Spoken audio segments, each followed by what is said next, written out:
Et 8h18, c'est l'heure d'Arnaud Demange. Bonjour Arnaud. Bonjour à tous. Allez, c'est vendredi. On finit la semaine avec un sujet léger parce que je vais vous parler de la fin de l'humanité. Youpi. Youpi. Non, parce que les auditeurs d'RMC se reproduisent, certes, et se multiplient, mais c'est pas le cas partout dans le monde. J'ai lu une étude scientifique très sérieuse. La fertilité masculine baisse. Et les scientifiques disent que c'est un problème qui, s'il n'est pas maîtrisé, pourrait menacer la survie de l'humanité. Ça fait film catastrophe, hein, dit comme ça. Je serais très curieux de voir. Monsieur le Président, l'humanité est en danger d'extinction. Nom de Dieu, Johnson, pourquoi? Godzilla? Un tsunami? Un astéroïde? Non, l'ennemi est intérieur, Monsieur le Président. Il s'agit de nos couilles. L'humanité est en danger d'extinction. Mon Dieu, un seul homme peut nous sauver. Appelez Charles Magnien. Et là, Charles s'avancerait dans le soleil levant, au ralenti.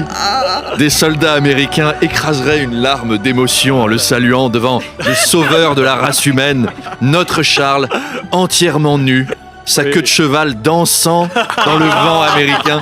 Oh non, pas celle-là. Monsieur le Président, je suis... Mais oui, l'autre, la grande. Monsieur le Président, La vraie. je suis prêt à repeupler la Terre. Oh, merci, Monsieur Magnien, c'est gentil parce que moi, je peux plus le faire. Et Élise ajouterait, faites-lui confiance, Monsieur le Président, car RMC s'engage pour vous. Et Manu dirait, moi, je peux filer un coup de main si vous voulez. Et on sauverait la planète comme ça. Avouez qu'on paierait pour voir le film.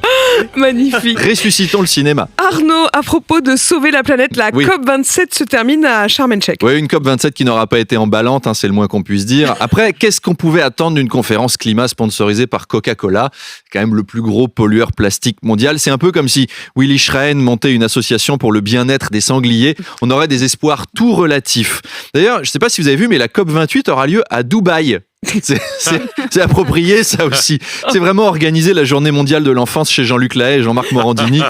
Oh, dites donc, si on faisait un congrès contre l'antisémitisme chez Dieudonné. Oh bah oui, quelle bonne idée. Alors, les pays du monde se sont-ils mis d'accord sur une stratégie climatique? Eh bien oui, nos micros traînaient en réunion. On écoute. Et qu'est-ce que vous allez faire, vous, en Europe? Bah rien. Et vous, en Inde? Eh ben rien non plus. Voilà, Pauline, ici Agathe Lambray, priorité au direct sur BFM TV. On a trouvé un accord sur le climat. Tous les pays sont d'accord, mais pour rien foutre. C'est vrai que c'est plus facile, pas vraiment l'accord qu'on espérait. Mais dans un contexte où on risque une guerre mondiale tous les 3 jours, c'est déjà mieux que rien. À vous Paris. Et puis Arnaud, vous vouliez revenir sur les mascottes des JO, qui d'ailleurs s'appellent les friges. Oui, les friges. Alors, tout le monde aime bien les petites mascottes. Nous, à RMC, on en a une. Elle s'appelle Johanna Chabas. On l'embrasse.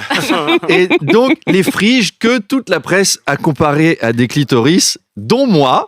Mais j'ai pas fait comme tout le monde. Est-ce que vous voulez que je vous raconte les super aventures de Gaston Demanche-Lagaffe dans les couloirs d'RMC? Parce que on les a reçues, nous, les mascottes. Oui. Elles sont venues se présenter officiellement. Et quand on les a reçues, moi, j'ai parlé à 2 femmes. Je pensais que c'était les attachés de presse. Et je suis allé caresser leur mascotte en faisant « Oh, ils sont mignons, les petits clitoris !» Et elles me font « Bah, ils ressemblent pas à des clitoris, quand même !» Et je fais vous êtes les attachés de presse, de toute façon, ça vous concerne pas, c'est pas vous qui les avez dessinés. Et elles me regardent consternées, elles me font ben si. Et donc, je suis devenu blanc. Oh, Non, mais transparent intérieurement, vraiment. Et alors là, je commence à chercher l'appui de quelqu'un et je vois un grand monsieur chauve et je fais quand même un peu des clitoris, non? Et il regarde. Il me sourit, il veut rien dire, et là je comprends que c'est le ministre de l'Industrie qui est chargé de les vendre aussi, donc vrai qu'il était là dans champion le couloir en jusqu'au même bout, temps. Arnaud Demanche.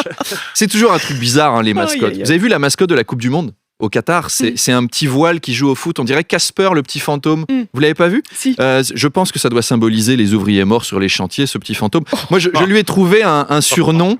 Comme c'est un type invisible qui joue au foot, je l'appelle Jordan Verretou. Voilà, c'est une vanne pour les footeux. Je l'ai. Vous l'avez? Vous l'avez. À ma décharge, tout le monde l'avait vu, le clitoris. Hein, je suis pas. Tout le monde l'avait vu. Pour une fois, d'ailleurs, ça change de d'habitude, me disait ma femme. Et tout le monde va le voir. dans le monde entier. Moi, j'imaginais la tronche du comité olympique iranien quand ils ont découvert ce truc. L'Arabie Saoudite, je veux les voir défiler à côté d'un couple de clitoris dont un qui a une jambe de bois. C'est tellement français. Il y avait que nous pour faire ça. C'est ça la France. C'est le Moulin Rouge, c'est la légèreté, c'est la liberté. Allez, à lundi. À lundi, Arnaud Demange que vous retrouvez tous les matins 7h20, 8h20 et en podcast évidemment sur l'application RMC 8h20.